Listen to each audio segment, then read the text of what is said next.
ನಿಜವಾಗಿ ಮೆಚ್ಚುವಂತಹದ್ದು. ಯಾಕಂದ್ರೆ ಇಂತಹ ಗೋಷ್ಠಿಗಳಿಗೆ ವಿದ್ಯಾರ್ಥಿಗಳನ್ನ ಕರ್ಕೊಂಡು ಬರುವಂತಹದ್ದು ಒಂದು ದೊಡ್ಡ ಸಾಹಸ. ಅದು ಇವತ್ತು ರಜಾ ದಿನ.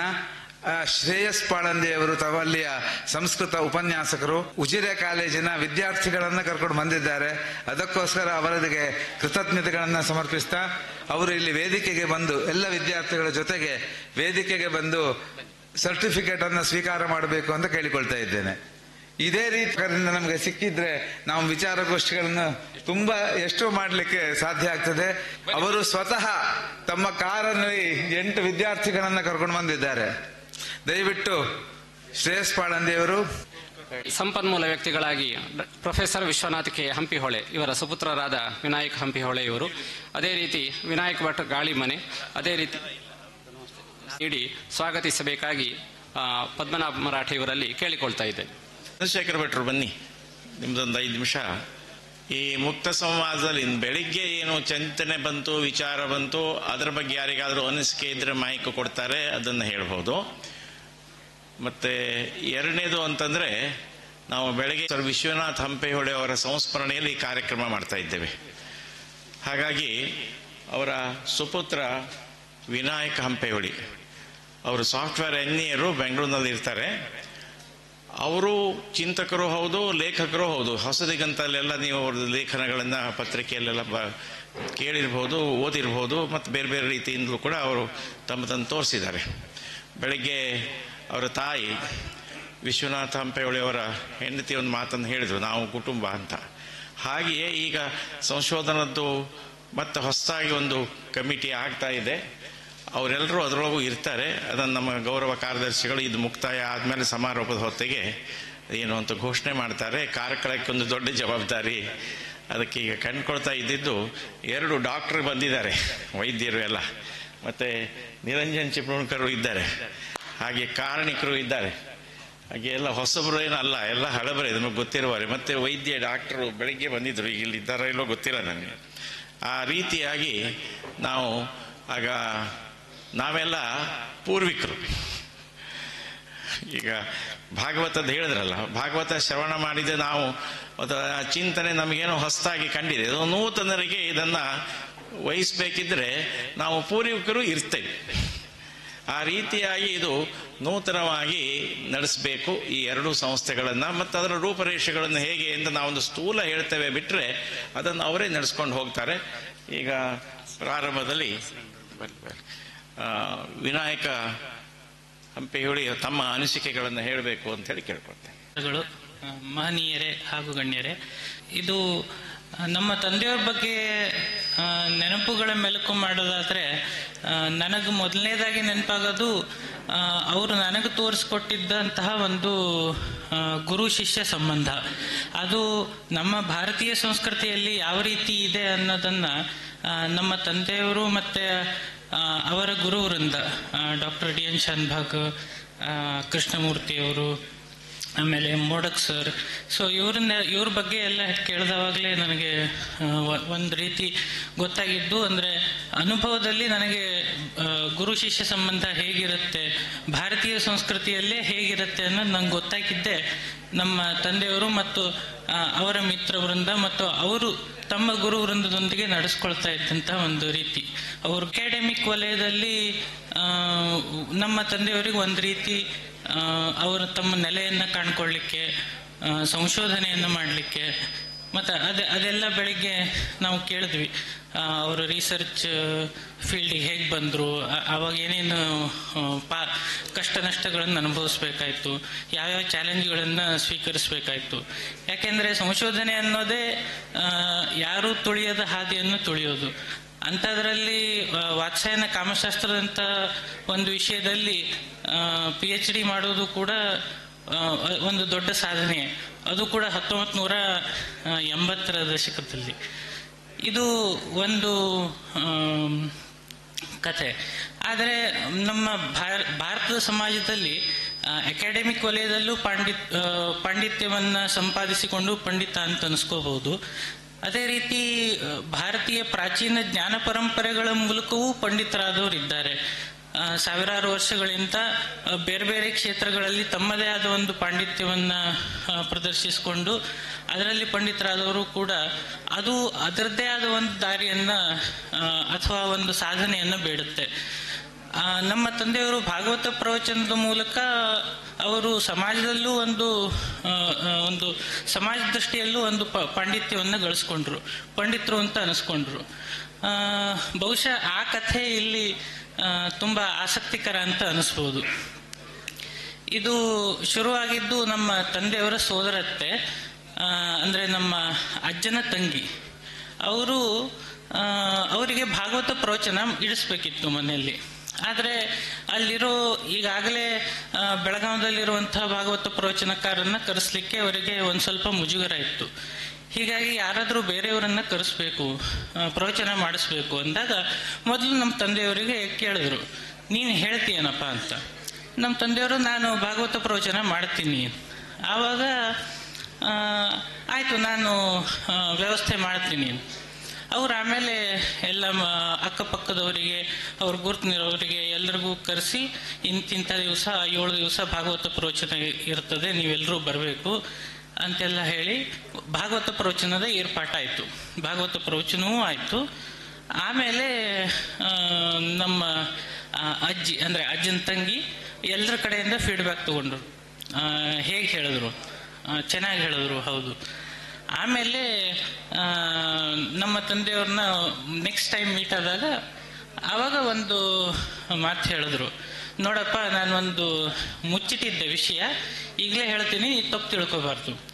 ಏನು, ಇಷ್ಟು ದಿವಸ 7 ದಿವಸ ಭಾಗವತ ಪ್ರವಚನ ಮಾಡಿದ್ದು ಸ್ವತಃ ನನ್ನ ಸೋದರಳಿಯ ಅನ್ನೋದನ್ನು ನಾನು ಹೇಳಿರಲಿಲ್ಲ ಅಂತ.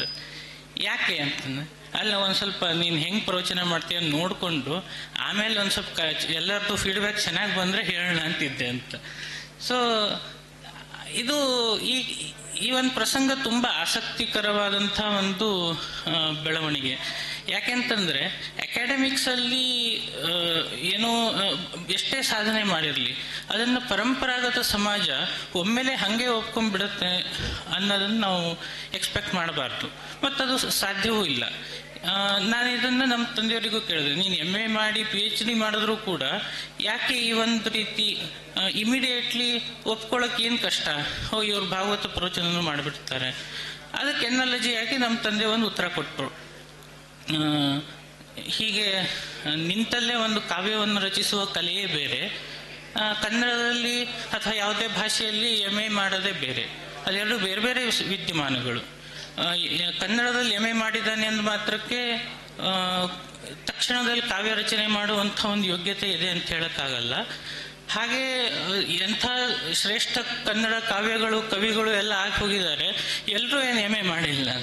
ಸೊ ಒಂದು ಅನುಭವಜನ್ಯವಾದ ಒಂದು ಕ್ರಿಯಾಜ್ಞಾನ ಈ ಪ್ರವಚನ ಮತ್ತೆ ಭಾರತೀಯ ಜ್ಞಾನ ಪರಂಪರೆಗಳಲ್ಲಿ ನಾವೇನು ನೋಡುತ್ತೀವಿ, ಇದು ಒಂದು ಸಾಧನೆಯನ್ನು ಬೇಡುತ್ತೆ, ಒಂದು ಸಿದ್ಧಿಯನ್ನು ಬೇಡುತ್ತೆ. ಇದನ್ನು ಪುನಃ ಪುನಃ ಮಾಡಿ ಒಂದು ಯಶಸ್ಸನ್ನು ಗಳಿಸಿ ಅದರಲ್ಲಿ ತಮ್ಮ ಪಾಂಡಿತ್ಯವನ್ನು ಮೆರೆಸಿದ ಮೇಲೆ ಜನ ಅವನನ್ನು ಪಂಡಿತ ಅಂತ ಗುರುತಿಸ್ತಾರೆ. ಆದರೆ ಅಕಾಡೆಮಿಕ್ಸ್ ಇದರಲ್ಲಿ ಈ ಥರ ಇಲ್ಲ. ಒಂದು ಸ್ಟ್ಯಾಂಡರ್ಡ್ ಪ್ರೊಸೀಜರ್ ಇರುತ್ತೆ, ಒಂದಿಷ್ಟು ಎಕ್ಸಾಮ್ ಇರುತ್ತೆ, ಅದು ಮುಗಿಸ್ಕೊಳ್ಳೋದು, ಸರ್ಟಿಫಿಕೇಟ್ ಬಂತು, ಆಯಿತು, ಅಕಾಡೆಮಿಕ್ಸ್ ವಿದ್ವಾಂಸರಾಗಿ ಬಿಡ್ತಾರೆ. ಯಾವಾಗ NEP ಕಾರ್ಯಕ್ರಮ ಶುರು ಆಯಿತು ಧಾರವಾಡದಲ್ಲಿ, ಆವಾಗ ನಮ್ಮ ತಂದೆ ಇದರ ಬಗ್ಗೆ ಸ್ವಲ್ಪ ವಿಚಾರ ಮಾಡಿದ್ರು.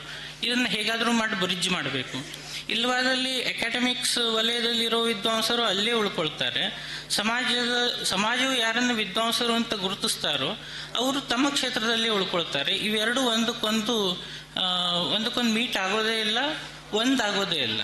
ಆದರೆ ಭಾರತೀಯ ಸಂಪ್ರದಾಯದಲ್ಲಿ ಬಂದಿದ್ದು ಜ್ಞಾನವೇ. ಮತ್ತು ಈಗಿನ ನಾವು ಅಕಾಡೆಮಿಕ್ಸ್ ಅಂತ ಏನು ಕರಿತೀವಿ ಅದು ಕೂಡ ಒಂದು ಜ್ಞಾನ ಶಾಖೆ. ಅದೇನು ಯುರೋಪ್ನಲ್ಲಿ ಬೆಳೆದು ಬಂದಿರಬಹುದು, ಆದರೂ ಕೂಡ ಅದು ಜ್ಞಾನ ಶಾಖೆ. ಇವೆರಡೂ ಕೂಡ ಸಮ್ಮಿಳಿತಗೊಂಡು ಒಂದು ರೀತಿಯಲ್ಲಿ ಒಂದು ಭಾರತದಲ್ಲಿ ಅದರದ್ದೇ ಆದ ಒಂದು ಹೊಸ ಶಿಕ್ಷಣ ಪದ್ಧತಿ ರೂಪವಾಗಬೇಕಾದ್ರೆ ಇವೆರಡು ಸಂಧಿಸಲೇಬೇಕು. ಸೊ ನನ್ನ ಅನಿಸಿಕೆ ಏನಂತಂದ್ರೆ, ನಮ್ಮ ತಂದೆ ಈ ವಿಷಯದಲ್ಲಿ ತುಂಬ ಪ್ರಯತ್ನ ಪಟ್ಟಿದ್ದಾರೆ. ಮತ್ತೆ ಒಂದು ದಿವಸ ಭಾರತ ಸಮಾಜ ಇದೆರಡನ್ನು ಒಂದು ಮಾಡುತ್ತೆ ಅನ್ನೋ ಒಂದು ನಂಬಿಕೆ ನನಗಿದೆ. ಇದಿಷ್ಟು ನಮ್ಮ ತಂದೆಯವರ ಕುರಿತು ನನಗಿರುವಂಥ ನನ್ನ ಅನಿಸಿಕೆಗಳು. ಅವರ ಇಡೀ ಜೀವನ, ಅವರ ಸಾಧನೆ ಮತ್ತು ಅವರು ಶಿಕ್ಷಣ ಕ್ಷೇತ್ರಕ್ಕೆ ಮಾಡಿರ್ತಕ್ಕಂಥ ಕೊಡುಗೆ, ಇದನ್ನೆಲ್ಲ ನೋಡಿದಾಗ ನನಗೆ ಇಷ್ಟ ಅನಿಸಿಕೆಗಳನ್ನು ನಾನು ಹೇಳೋದಕ್ಕೆ ಇಷ್ಟಪಡ್ತೀನಿ. ಧನ್ಯವಾದಗಳು. ವಿಶೇಷ ಮಾತುಗಳನ್ನು ಮತ್ತು ಅವರ ಅನುಭವಗಳನ್ನು, ಅವರ ವಿದ್ವತ್ತನ್ನು ನಮಗೆ ಮೆಲುಕು ಹಾಕಿದ್ದಾರೆ. ಅವರಿಗೆ ಮತ್ತೊಮ್ಮೆ ನಮನಗಳು. ಇದೀಗ ಅವರ ಸಂವಾದಕ್ಕೆ ಉತ್ತರವಾಗಿ ಶ್ರೀ ವಿದ್ವಾನ್ ಚಂದ್ರಶೇಖರ ಭಟ್ರು ಮಾತಾಡಬೇಕು ಎಂಬುದಾಗಿ. ವಾಗರ್ಥ ಇವ ಸಂಪೃಕ್ತೌ ವಾಗರ್ಥ ಪ್ರತಿಪತ್ತಯೇ ಜಗತಃ ಪಿತರೌ ಒಂದೇ ಪಾರ್ವತಿ ಪರಮೇಶ್ವರವು. ಇವತ್ತು ಶಿವರಾತ್ರಿ, ಶಿವನ ಸ್ಮರಣೆ ಇಡೀ ದಿನ ನಮ್ಮಲ್ಲಿ ಇರಬೇಕು. ಹೀಗಾಗಿ ನಾನು ಸಭೆಗೆ ಬಂದ ತಕ್ಷಣ ಸ್ಮರಣೆ ಮಾಡಿದೆ. ಶಿವರಾತ್ರಿ ಶುಭ ದಿನ. ಇವತ್ತು ಈಶ್ವರನ ಆರಾಧನೆಗೆ ತಕ್ಕ ದಿನ. ಅದರಲ್ಲಿಯೂ ಇವತ್ತು ಬೆಳಗಿಂದ ಬಹಳಷ್ಟು ವಿಚಾರ ವಿಮರ್ಶೆ ಈ ವೇದಿಕೆಯಲ್ಲಿ ಆಗಿದೆ. ಜ್ಞಾನಂ ಮಹೇಶ್ವರಾದಿಚ್ಛೇತ್ ಮೋಕ್ಷಮಿಚ್ಛೇತ್ ಜನಾರ್ದನಾಥ್, ಹೀಗೊಂದು ಮಾತು ಬರ್ತದೆ. ಜ್ಞಾನ ಬೇಕೋ ಈಶ್ವರನನ್ನು ಮೊರೆ ಹೋಗಬೇಕು, ಮೋಕ್ಷ ಬೇಕೋ ವಿಷ್ಣುವನ್ನು ನಾವು ಶರಣು ಹೋಗಬೇಕು. ಇವತ್ತು ಜ್ಞಾನ ಸತ್ರ ಆಗಿದೆ. ಯಾಕಂದರೆ ದಕ್ಷಯಜ್ಞದಲ್ಲಿ ನಾವೊಂದು ಮಾತು ಕೇಳ್ತೇವೆ, ಜ್ಞಾನ ಸತ್ರ ಆಗಿತ್ತು, ಈಶ್ವರ ಏರ್ಪಡಿಸಿದ್ದ. ಅದರಲ್ಲಿ ದಕ್ಷನಿಗೆ ಅವಮಾನವಾಗಿ ಮುಂದೆ ದಕ್ಷಯಜ್ಞ, ಆ ಕಥೆ ನಿಮಗೆ ಗೊತ್ತಿದೆ. ಆದರೆ ನಾ ಯಾಕೆ ಹೇಳಲಿಕ್ಕೆ ಹೊರಟಿದ್ದೀನಿ ಅಂದರೆ, ಜ್ಞಾನ ಸತ್ರ ಆಗಿದೆ ಇವತ್ತು. ಅನೇಕ ವಿಚಾರ ವೇದದ್ದು ವಿಮರ್ಶೆ, ಈಗ ಭಾಗವತದ ವಿಮರ್ಶೆಯನ್ನು ಜ್ವಲಂತವಾಗಿ ಮಾಡಿದರು. ಬೆಳಗಿಂದ ಅನೇಕ ಈ ವೈದಿಕ ಪ್ರಕ್ರಿಯೆ ಮತ್ತು ಶಾಸ್ತ್ರೀಯವಾಗಿ ಮೀಮಾಂಸಾ ಶಾಸ್ತ್ರದಲ್ಲಿ, ಮಂತ್ರಶಾಸ್ತ್ರದಲ್ಲಿ ಏನೆಲ್ಲ ಅವರು ಭಾಳ ಚಂದವಾಗಿ ವಿಮರ್ಶೆಗೊಂಡಿತು ಈ ಸ್ಥಳದಲ್ಲಿ. ಹೀಗಾಗಿ ನಾನು ಅದ್ರ ಬಗ್ಗೆ ಭಾಳ ಹೇಳಲಿಕ್ಕೆ ಹೊರಡೋದಿಲ್ಲ. ನಾನು ಹೇಳೋದು, ಮಾನ್ಯ GN ಭಟ್ರು ಇವತ್ತು ಬೆಳಗ್ಗೆ ಒಂದು ಬೀಜರು ಮಾತಾಡಿದ್ರು. ಸಂಜೆ ಸಾಧ್ಯ ಇದ್ದರೆ ಮಧ್ಯ ಮೇಲೆ ಹೇಳ್ತಾರೆ ಅಂತ ನನ್ನ ಮೇಲೆ ಒಂದು ಭರವಸೆ ಇಟ್ಟಿದ್ರು ಆ ಬಗ್ಗೆ. ಯಾಕಂದರೆ ವೇದ ಬ್ರಹ್ಮಾಂಡ ಆವಾಹಯಾಮಿ, ಒಳ್ಳೆಯ ವಿಚಾರ ಅದು GN ಭಟ್ರೆ. ಈಗ ಸಾಮಾನ್ಯ ಬ್ರಹ್ಮ, ಅದ್ವೈತ ಪ್ರತಿಪಾದ್ಯಮಾನ ಬ್ರಹ್ಮ ಬೇರೆ. ಆದರೆ ವೇದವನ್ನು ನಾವು ಉದಿಕ್ಷಾಂತಿಯಲ್ಲಿ ವೇದ ಬ್ರಹ್ಮನ ಆವಾಹನೆ ಮಾಡ್ತೇವೆ. ಅವ ಚತುರ್ಮುಖ ಬ್ರಹ್ಮ, 4 ವೇದ ಅವನ ಬಾಯಲ್ಲಿ ಹೊರಡ್ತದೆ, ಅವನನ್ನು ಆವಾಹನೆ ಮಾಡಿ ನಾವು ಪೂಜೆ ಮಾಡ್ತೇವೆ. ಆದರೆ ಅದ್ವೈತ ಪ್ರತಿಪಾದ್ಯವಾದ ಬ್ರಹ್ಮ ಬೇರೆ. ಯಾಕಂದರೆ ಅವನಿಗೆ ಅದು ಅಂತ ಹೇಳಬೇಕೋ ಅಮ ಅಂತ ಹೇಳಬೇಕೋ ಗೊತ್ತೇ ಆಗೋದಿಲ್ಲ. ಇಲ್ಲ ನಾವು ಅವ ಅಂತ ಹೇಳ್ಬೋದು. ಬ್ರಹ್ಮಾಣವು ಬ್ರಹ್ಮಾಣ ಪುಲ್ಲಿಂಗದಂತೆ ಆ ಶಬ್ದವನ್ನು ನಡೆಸ್ತಾವಿದ್ದೆ. ವೇದ ಬ್ರಹ್ಮಾಣಂ ದ್ವಿತೀಯ ಅಂತ ಇದ್ದಿದ್ದರಿಂದ ಅವ ಶಾರದೆಯ ಗಂಡ, ಚತುರ್ಮುಖ ವಿಶಿಷ್ಟವಾದ ವೇದ ಬ್ರಹ್ಮ ಅಂತ ನಾವು ಇಟ್ಕೊಳ್ಬಹುದು. ಆದರೆ ಇವತ್ತು ಬೆಳಗ್ಗೆ ಅವರು ಬಹಳ ಸ್ವಾರಸ್ಯವಾಗಿ ಇನ್ನೊಂದು ಘಟನೆ ಹೇಳಿದರು. ರುದ್ರವನ್ನು ನಾವು ಒಂದೂರು ರುದ್ರ ಹೇಳಿದರೆ ಆ ಬದಿಗೆ ಪಾಪವೇ ಇರುವುದಿಲ್ಲ. ಗ್ರಾಮೇ ಅಸ್ಮಿನ್ ಅನಾತುರಂ ಆ ಮಂತ್ರ ಹೇಳ್ತದೆ. ವಿಶ್ವಂ ಪುಷ್ಟಂ ಗ್ರಾಮೇ ಅಸ್ಮಿನ್ ಅನಾತುರಂ. ಒಂದೂರು ರುದ್ರವನ್ನು ಸರಿಯಾಗಿ ಹೇಳಿದರೆ ಆ ಗ್ರಾಮದಲ್ಲಿ ಯಾವುದೋ ಅನಾಚಾರ ಅಥವಾ ಅನಾಹುತಗಳು ಅಥವಾ ನ್ಯೂನಾತಿರೇಕಗಳು, ದೋಷಗಳು ಆ ಗ್ರಾಮದಲ್ಲಿ ಇರಲಿಕ್ಕೆ ಸಾಧ್ಯ ಇಲ್ಲ. ಆ ಗ್ರಾಮ ಸಮೃದ್ಧಿಯಿಂದ ಕೂಡಿರ್ತದೆ. ಎಲ್ಲಿವರೆಗೆ ಗ್ರಾಮದಿಂದ ವಿಶ್ವಂ ಪುಷ್ಟಂ, ವಿಶ್ವವೇ ಪುಷ್ಟಿಯಿಂದ ಕೂಡಿರ್ತದೆ. ತನ್ಮೂಲಕ ಗ್ರಾಮ, ತನ್ಮೂಲಕ ನಮ್ಮ ಮನೆ, ತನ್ಮೂಲಕ ನಾವು, ಹೀಗೆ ವ್ಯಾಪ್ಯದಿಂದ ವ್ಯಾಪಕದವರೆಗೆ ಎಲ್ಲ ಚಿತ್ರಣವನ್ನು ರುದ್ರ ಕೊಡ್ತು. ಅದರಲ್ಲಿಯೂ ಅವರು ಹೇಳಿದ್ರು ಬಹಳ ಚಂದ ವಿಚಾರ. ಈಗಾದರೂ ಅಪ್ರಸ್ತುತ, ಈಗ ಬಹಳ ಹೊತ್ತಾಗ್ತದೆ. ನಾವು ರುದ್ರ ಮಂತ್ರ ಎಲ್ಲಿಂದ ಶುರುವಾಗ್ತದೆ ಅಂದರೆ, ಇಲ್ಲಿ ವೈದಿಕರಿದ್ದಾರೆ. ನಮಸ್ತೆ ರುದ್ರ ಮನ್ಯವೇ ಉತೋತ ಇಷವೇ ನಮಃ, ಅವನ ಶಿಟ್ಟಿಗೆ ನಮಸ್ಕಾರ. ಹಾಗಿದ್ರೆ ಈಶ್ವರನಿಗೆ ಯಾಕೆ ಸಿಟ್ಟು ಬರ್ತಾರೆ? ನಿರ್ಗುಣ, ನಿರಾಕಾರೋ, ನಿರಂಜನ ಎಲ್ಲ ವರ್ಣನೆ ಮಾಡ್ತಾ ಇಲ್ಲ. ನಿರ್ಗುಣ ನಿರಾಕಾರ ಯಾವುದೂ ಇಲ್ಲ, ಬ್ರಹ್ಮಸ್ವರೂಪ. ಅಂತಹ ಈಶ್ವರನಿಗೆ ಸಿಟ್ಟು ಯಾಕೆ ಬರ್ತದೆ? ನಮ್ಮನೆ ಮಂತವೇ ಸಿಟ್ಟು ಬರ್ತದೆ. ಈಶ್ವರನಿಗೆ ಯಾಕೆ ಸಿಟ್ಟು ಬರ್ತದೆ ಅಂದರೆ, ಸಾಯಣಾಚಾರ್ಯರು ಸಾಂಕೇತಿಕವಾಗಿ ಹೇಳಿದರು, ನಮ್ಮನ್ನು ನೋಡಿ, ನಮ್ಮ ಅನಾಚಾರ, ವಿಶ್ವದ ಅನಾಚಾರವನ್ನು ಅತ್ಯಾಚಾರವನ್ನು ನೋಡಿ ಅವನಿಗೆ ಸಿಟ್ಟು ಬಂದೇ ಇರ್ತದೆ. ಇದು ಋಷಿಗಳ ತೀರ್ಮಾನ. ಆದ್ದರಿಂದ ಅವನ ಸಿಟ್ಟಿಗೆ ಮೊದಲೊಂದು ನಮಸ್ಕಾರ ಹಾಕಿಕೊಳ್ಳೋದ್ರೆ ನಮ್ಮ ಏನನ್ನೋ ಅವನ ಹತ್ರ ಬೀಳುವ ಅರ್ಹತೆ ಇರುವುದಿಲ್ಲ. ಆದ್ದರಿಂದ ನಮಸ್ತೆ ರುದ್ರ ಮನ್ಯವ ಉತೋತ ಇಷವೇ ನಮಃ. ಬಾಣಕ್ಕೆ ನಮಸ್ಕಾರ. ಬೆಳಗ್ಗೆ ಒಬ್ರು ಹೇಳಿದ್ರು, ಪುರಾಣಿಕ ಕಲ್ಪನೆಯಲ್ಲಿ ಅವ ಕಡಿಗೆ ತ್ರಿಶೂಲಧಾರಿಯಾದ, ಮೊದಲು ಅಜಗವ ಎನ್ನುವ ಧನಸ್ಸನ್ನು ಹಿಡಿದು ಬಾಣ ಬಿಡುವ ಈಶ್ವರನ ಚಿತ್ರ ನೋಡ್ತೇವೆ. ಈಗ ತ್ರಿಶೂಲ ಹಿಡಿದ ಈಶ್ವರನನ್ನು ನೋಡ್ತೇವೆ. ಎರಡೂ ಸುಳ್ಳಲ್ಲ ಮತ್ತೆ. ಆದರೆ ಆ 3 ಬಾಣ ಉಂಟಲ್ಲ, ಬಾಣ ಅತ್ಯಂತ ಮಹತ್ವ. ವೈದಿಕ ಕಾಲದಲ್ಲಿ ಬಂದದ್ದು. ಉತೋತ ಇಷವೇ ನಮಃ. ಒಂದು ಬಾಣಕ್ಕೆ ನಮಸ್ಕಾರದಿಂದ ರುದ್ರ ಪ್ರಾರಂಭವಾಗ್ತದೆ. 3 ಬಾಣದಲ್ಲಿ ಅದು ಮುಕ್ತಾಯವಾಗ್ತದೆ. 3 ಬಾಣ.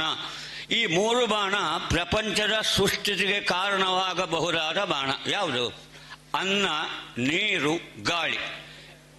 ಇದು ಸಮೃದ್ಧವಾಗಿ ಸಿಕ್ಕಿದರೆ ಪ್ರಪಂಚ ಸುಖವಾಗಿರ್ತದೆ. ಒಂದು ವ್ಯತ್ಯಾಸ ಆದರೂ ನಮಗೆ ಅನಾಹುತ ತಪ್ಪಿದ್ದಲ್ಲ. ಈಗ ಏಷಾಂ ಅನ್ನಮಿಷವ, ಕೊನೆ ನಮೋ ರುದ್ರೇಭ್ಯೋ ಯೇ ಪೃಥಿವ್ಯಾಂ ಯೇ ಅನ್ನಮಿಷವ. ಪೃಥ್ವಿಯಲ್ಲಿ ಅನ್ನವೇ ಬಾಣ. ಅನ್ನಕ್ಕೆ ಬಾಣ ಅಂದರೆ ರೋಗಾದಿಗಳು, ಭತ್ತಕ್ಕೆ ಇತ್ಯಾದಿ. ಅನ್ನವೇ ಬಾಣ ಯಾರಿಗೆ ಅಂದರೆ ಡಯಾಬಿಟೀಸ್ನವರಿಗೆಲ್ಲ ಅನ್ನವೇ ಬಾಣ.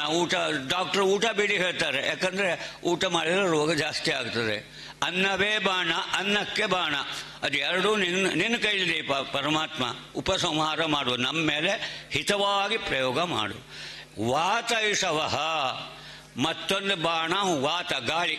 ನಾವು ನೋಡಿದ್ದೇವೆ ಸುನಾಮಿ ಗಿನಾಮಿ ಚರಿತ್ರೆ ನೋಡ್ತಾ ಇರ್ತೇವೆ. ಟಿವಿ ನೋಡುವವರಿಗೆಲ್ಲ ಗೊತ್ತಿದೆ ಗಾಳಿಯ ವಿಕಾರ, ಗಾಳಿಯ ವಿಜೃಂಭಣೆ. ಅದನ್ನು ನಾವು ಹೇಳ್ತೇವೆ, ಅವನ ಈ ಗಾಳಿಯನ್ನು ಬಾಣ ವ್ಯವಸ್ಥಿತವಾಗಿ ಪ್ರಪಂಚದ ಮೇಲೆ ಬರಬೇಕು.